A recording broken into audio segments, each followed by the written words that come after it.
chẳng ấy đo khai chắc chắn nè mới thằng mẹ mau lấy tu cả xóm hai đây rồi cái tụm rốt đây bạn rồi chứ mới cái lá có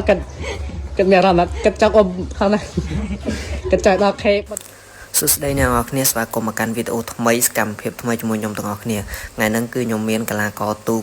នៅក្នុងនឹងស្រាប់ដើម្បីមកចូលរួមថតវីដេអូជាមួយខ្ញុំផងដែរហើយនេះគឺជាសកម្មភាពមួយចំនួននៅក្នុងរោងទូកឃើញថាមួយរយៈហ្នឹងគឺខ្ញុំអត់មានពេលដើម្បីមកថតទូកអញ្ចឹងដល់ពេលថ្ងៃអាទិត្យអញ្ចឹងខ្ញុំតានេះខ្ញុំក៏ឆ្លៀតពេលមកថតដោយសារតែខ្ញុំនៅខេត្តខ្ញុំមិនដែលសូវបានចុះមកស្រុកដើម្បីមកធ្វើវីដេអូឲ្យអ្នកនរគ្នាបានទស្សនាចឹងថ្ងៃហ្នឹងខ្ញុំតានេះក៏ឆ្លៀតមកធ្វើវីដេអូដោយសារតែមួយរយៈហ្នឹងគឺខ្ញុំបានផុសក្នុង page ខ្ញុំច្រើនដែរគឺវីដេអូដដែលអត់បានចុះមកថតខ្លួនឯងផ្ទាល់ចឹងថ្ងៃហ្នឹងក៏ឆ្លៀតធ្វើវីដេអូថ្មីឲ្យអ្នកនរគ្នាបានទស្សនា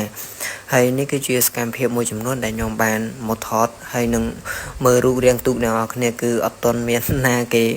មកជូនមកអីក៏អ្នកនរគ្នាទុកចោលរាងយូរហើយដីគឺច្រើនខ្លាំងមែនតើអ្នកនរគ្នា